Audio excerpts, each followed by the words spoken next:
The crystal chandelier cast warm light over the mahogany dining table as our family gathered for Christmas dinner. The same table where I'd sat for 32 years, watching my father carve the turkey with the precision of a surgeon and the authority of a king. Tonight felt different though. There was an electricity in the air, a tension that made my mother fidget with her pearl necklace and my brothers exchange meaningful glances. I adjusted my simple black sweater and took another bite of mashed potatoes, savoring the familiar taste of my mother's cooking. My phone buzzed silently in my purse, but I ignored it. Whatever Forbes needed could wait until after dinner. "Sarah," my father began, setting down his carving knife with a ceremonial flourish. "There's something important we need to discuss as a family." My two brothers, Michael and David, straightened in their chairs. Michael's wife Jennifer looked eager, while David's spouse Patricia barely concealed a smirk. Their children, my nephews Jake and Tommy, both in college, looked up from their phones with mild interest. "Of course, Dad," I said softly, reaching for my water glass. "What's on your mind?" My father cleared his throat, the way he always did before making what he considered momentous announcements. "I've been working with the estate attorney finalizing my will. Your mother and I have made some decisions about the inheritance." The room fell silent except for the soft crackling of the fireplace in the adjacent living room. I continued eating, though I could feel everyone's eyes on me. "The business, the properties, the investments, they'll be divided between Michael and David," my father declared, his voice carrying the weight of a judge pronouncing sentence. "They've proven themselves capable of handling such responsibility." I nodded slowly, cutting another piece of turkey. "I understand." My mother leaned forward, her voice taking on that particular tone she used when she thought she was being helpful. "Sarah, honey, it's not that we don't love you. It's just that you've always been different. Your little computer job, living in that tiny apartment downtown. You've never shown interest in real business." Michael adjusted his designer tie and cleared his throat. "That's right, Sarah. The construction company needs someone who understands contracts, negotiations, real estate development. Jennifer and I have been working closely with Dad for years now. And the restaurant chain requires hands-on management," David added, his arm draped possessively around Patricia's shoulders. "Someone who can handle vendors, staff multiple locations. It's not really your wheelhouse." I took a sip of wine, a 1998 Bordeaux that cost more than most people's monthly rent, though my family had no idea I was the one who'd quietly added it to their collection last month. "You're absolutely right," I said calmly. "I wouldn't know the first thing about running multiple businesses." My father's expression softened slightly, clearly relieved by my acceptance. "I'm glad you understand, sweetheart. This doesn't mean we don't value you. There will be a small trust fund, enough to ensure you're comfortable. Maybe $50,000. Jennifer practically glowed with satisfaction. "It's really for the best, Sarah. Michael and I have been planning expansions, new locations. We'll put the inheritance to good use." "We're thinking of buying that new development downtown," Patricia chimed in. "The one with the luxury condos overlooking the harbor. David says it's a gold mine." I nearly choked on my wine. Harbor View Residences, the development I'd financed and owned through my investment firm. The same development that had generated over $30 million in profits last quarter. "That sounds like a wonderful investment," I managed, keeping my voice steady. Young Jake, my nephew, looked up from his phone with confusion. "Wait, isn't that the building where Aunt Sarah's company dash?" "Sarah doesn't have a company, honey," Michael interrupted quickly. "She works for someone else's computer business." I smiled at Jake. "That's right. I just do coding work for other people." My phone buzzed again, more insistently this time. I could see my assistant Emma's name on the screen through my purse. Probably something about the merger with the European tech firm, or maybe the acquisition of the pharmaceutical company had gone through. Either way, it could wait. My father raised his wine glass. "To family and to ensuring the business legacy continues with those best equipped to handle it." Everyone raised their glasses except me.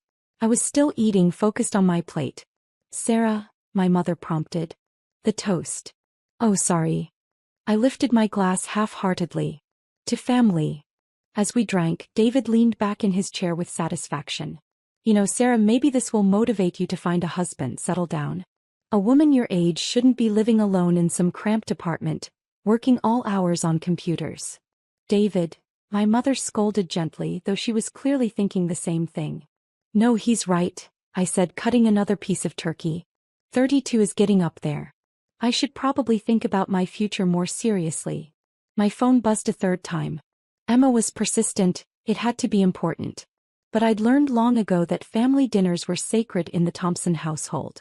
Nothing interrupted Dad's pronouncements. Michael's son Tommy, 19 and home from his sophomore year at Harvard, was scrolling through his phone when he suddenly froze. His eyes widened and he looked from his screen to me and back again. He said slowly. Aunt Sarah. Yes, sweetheart. I just got a news alert. Forbes just published their updated billionaire list for this year. The room continued its chatter, but I noticed Tommy staring at his phone with increasing bewilderment. That's nice, honey, Jennifer said absently, cutting her son's turkey into smaller pieces. But Tommy wasn't listening. He was reading something on his screen, his face growing paler by the second. Aunt Sarah, he said again, his voice cracking slightly. There's someone on this list with your name. The conversation began to slow as people noticed Tommy's strange behavior. What do you mean, sweetie? My mother asked. Tommy held up his phone, his hand trembling slightly. Sarah Thompson. Number 47 on the Forbes billionaire list. Net worth. He paused, swallowing hard. $3.8 billion. The room went completely silent. David laughed nervously. That's obviously a different Sarah Thompson. Common name. But Tommy was staring directly at me now. The article says she's the founder and CEO of Quantum Dynamics, the AI company that just acquired MedTech Industries. It says she's 32 years old, from our city, and... He looked at the photo on his screen, then at me. And she looks exactly like Aunt Sarah. Every fork stopped moving. Every glass froze halfway to lips. The only sound was the continued crackling of the fireplace. My father's face had gone ashen. That's impossible. I took another bite of turkey. Is it? Michael grabbed Tommy's phone, his hands shaking as he read. His wife leaned over his shoulder, her mouth falling open. The photo. Jennifer whispered. It's definitely her. My mother was staring at me like she'd never seen me before. Sarah? Is this some kind of joke? I set down my fork and wiped my mouth with the linen napkin. What would you like to know? David snatched the phone from Michael, reading frantically. It says here that Quantum Dynamics was founded 8 years ago in a small downtown apartment. The CEO started with just a laptop and a few $1,000s in savings. My apartment, I said simply. The room erupted. This can't be real, my father stammered. You work for someone else. You've never mentioned owning a company. You never asked. Michael was scrolling through more articles now, his face growing more shocked by the second. Sarah, there are dozens of articles here. Forbes, Fortune, Wall Street Journal. They're all about you. About your company. It says here, Patricia read over his shoulder, that Quantum Dynamics revolutionized artificial intelligence in healthcare, created the most advanced diagnostic systems in the world, and just acquired 3 major pharmaceutical companies. I nodded. That sounds right. My father leaned forward, his commanding presence now uncertain. Why didn't you tell us? When would I have told you? At last year's Christmas dinner when David explained to me how real business works? Or maybe at Michael's birthday party when Jennifer suggested I find a nice man to take care of me because I clearly couldn't take care of myself. The silence stretched uncomfortably. Tommy was still reading, his voice filled with awe. Aunt Sarah, it says here that you personally donated $50 million to children's hospitals last year. And that you're building a new cancer research center. The Morrison Center, I confirmed. It'll be finished next spring. My mother's pearl necklace was getting a workout now. But you live in that tiny apartment. You drive that old Honda. I like my apartment. It's where I built the company. And the Honda runs fine. Michael set the phone down with shaking hands. Sarah, if this is true, if you're really worth almost $4 billion, then what? I asked gently. The question hung in the air like smoke. My father, who had spent the last hour explaining why I wasn't worthy of inheriting his mid-sized construction company and small chain of family restaurants, was now staring at someone whose personal wealth exceeded his business empire by a factor of roughly 1,000. David cleared his throat. I mean, we had no way of knowing. Didn't you? I asked. Did you ever wonder how I could afford to live downtown without roommates on what you assumed was a secretary's salary? Did you question why I never seemed stressed about money, never asked the family for help? Jennifer's face was red now. You let us think you were struggling. I never said I was struggling. You assumed I was struggling because I didn't drive a luxury car or wear designer clothes to family dinners. My father was reading something on his own phone now. Sarah, there's an article here from last month. It says Quantum Dynamics just acquired Thomson Industries. The room went dead silent again. Thomson Industries? My mother whispered. I took a sip of wine.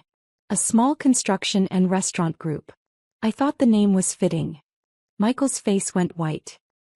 You bought Dad's companies? Technically, my investment firm bought them. You were having cash flow problems, needed capital for expansion. I provided it. My father's voice was barely a whisper. You've been our silent partner for 6 months. Silent investor, I corrected. I prefer to stay in the background. David was frantically scrolling through more articles. Sarah, there are photos here of you at charity galas, business summits, meeting with world leaders. How did we never see any of this? I use my middle name professionally, Sarah Elizabeth Thompson. And I don't really attend local social events. Patricia looked confused. But why didn't you ever say anything? Why let us think? Think what? That I was a failure? That I needed your guidance and support? That I was the family disappointment? The words landed like physical blows around the table. My nephew Jake, who had been quietly reading more articles, looked up with something approaching reverence. Aunt Sarah, this article says you're one of the youngest self-made billionaires in history. And that you built your company while working full-time jobs to support yourself through college. I worked at a coffee shop and did freelance coding, I confirmed. My mother was crying now, though I wasn't sure if it was from shock, embarrassment, or something else entirely. Sarah, honey, we had no idea. I know. My father set down his phone with trembling hands. The inheritance discussion was perfectly reasonable, I finished. You're dividing your assets between the children you believe are best equipped to handle them. That makes sense. Michael looked like he might be sick. But we just told you that you're not getting anything. We just explained to you why you don't deserve. You explained your reasoning and I agreed with it. I wouldn't know how to run a construction company or a restaurant chain. But you already own them, David pointed out weakly. Through a management company. I write checks and attend quarterly board meetings. That's very different from day-to-day operations. The table had grown cold, the carefully prepared Christmas dinner forgotten as everyone grappled with this new reality. Jennifer's voice was small when she finally spoke. Sarah, when we were talking about buying those condos downtown. Harborview Residences. Yes, I heard. Do you own them? Yes. Developed them, actually. Meridian Development Group is another one of my companies. The silence that followed was deafening. Tommy broke it by reading from yet another article. It says here that you're planning to revolutionize urban development with sustainable, affordable housing projects. And that you've already broken ground on 4 new developments across the city. 5 actually. The 5th one was just approved yesterday. My father looked around the table at his family, then back at me. Sarah, I owe you an apology. For what? For everything. For underestimating you. For dismissing your work. For assuming. Dad, I said gently, you don't owe me anything. You made decisions based on the information you had. I never corrected your assumptions. Michael leaned forward desperately. But why? Why didn't you tell us? I considered the question while finishing my wine. Honestly, because I liked having one place where I could just be Sarah. Where I wasn't the CEO or the founder or the billionaire. Where I was just your daughter, your sister, your aunt. Where people loved me for who I was, not what I'd accomplished. The words hit the table like a hammer. Patricia's voice was barely audible. But we don't. Love me? I asked softly. I know. That's been clear for a while now. My mother was sobbing openly now. That's not true, Sarah. We love you so much. You love the idea of me. The daughter who needs guidance, who you can feel superior to, who makes you feel better about your own children's successes. You don't love the real me. David was shaking his head frantically. That's not fair. You hid who you really are. I hid what I do for a living. Who I am hasn't changed. I'm still the same person who helped you study for your business degree, David. The same person who taught Michael how to code when he was thinking about career changes. The same person who babysat your children, who remembered everyone's birthdays, who never missed a family event. The truth of it settled over the room like a heavy blanket. My phone buzzed again, and this time I pulled it out. Emma's message was urgent. European merger approved. Need your signature by midnight for morning announcement. Also, pharmaceutical acquisition complete, $2.3 billion transfer confirmed. I typed back quickly, send documents to my apartment. I'll sign tonight. When I looked up, everyone was staring at me. Work? My father asked hesitantly. Just closing a couple of acquisitions. Nothing that can't wait until after dessert. Jennifer looked like she was in shock. A couple of acquisitions. Like it's buying groceries. Different scale, same principle, I said with a small smile. Tommy was still reading articles, completely fascinated. Aunt Sarah, this interview from last year. You said your biggest regret was not spending more time with family. But we never made time for you. You made time for the version of me you were comfortable with. My father stood up abruptly, beginning to pace. Sarah, the things we said tonight, the way we talked about your future, your life choices, were based on your understanding of my situation. I don't blame you for that. But we do, Michael said quietly. We blame ourselves. I looked around the table at my family, really looked at them. My father, the man who had built a successful business from nothing but had never thought to ask me about mine. My mother, who had worried about my financial security while I was building a fortune. My brothers, who had pitied my simple lifestyle while I was revolutionizing entire industries. I have a proposition, I said finally. Everyone leaned forward. We finish dinner. We have dessert. We exchange gifts like we always do. And then we start over. Start over, my mother asked. You learn who I really am, and I learn who you really are when you're not trying to take care of your poor, struggling daughter. My father sat back down heavily. Sarah, I don't know how do we even begin to make this right? You don't need to make anything right. You need to decide if you want a relationship with me, the real me, or if you preferred the version you thought you knew. The room was quiet for a long moment. Finally, Jake spoke up. Aunt Sarah. Yes. Can I ask you about the AI stuff? I'm majoring in computer science and the diagnostic systems you developed. They're like revolutionary. I smiled, the first genuine smile I'd worn all evening. I'd love to talk about that with you. And Tommy added shyly, maybe you could tell us about the Cancer Research Center? I'm thinking about pre-med, and what you're doing sounds incredible. Absolutely. My father looked at me with something that might have been respect.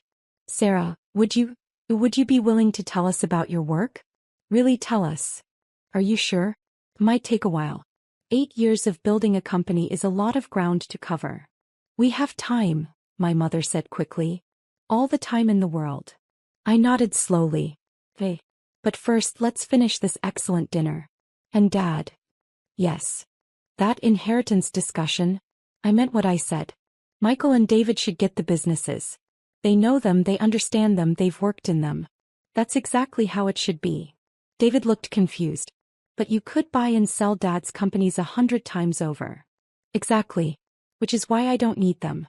You do. The inheritance should go to the people who will value it most. My father's eyes filled with tears. Sarah. Dad, you built something wonderful. You employed people, you provided for your family, you created value in the world. I'm proud to be your daughter. Even after tonight? After what we said. Especially after tonight. Because now we can finally be honest with each other. I picked up my fork and took another bite of turkey. Now, who wants to hear about the time I accidentally revolutionized medical diagnostics while trying to build a better scheduling app? And for the first time in years, my family really listened to what I had to say. The Forbes list had changed everything and nothing. I was still Sarah Thompson, the girl who loved her family despite their flaws. But now, finally, they had the chance to love me back, all of me. The conversation that followed lasted until well past midnight, filled with questions, laughter, tears, and the tentative first steps toward building something we'd never had before. A relationship based on truth. As I drove home to my small downtown apartment in my reliable Honda, I smiled to myself. Tomorrow I'd wake up and continue changing the world. But tonight I'd simply enjoyed being part of a family that finally knew who I really was. And that, I thought as I pulled into my parking space, was worth more than any Forbes list ranking could ever measure.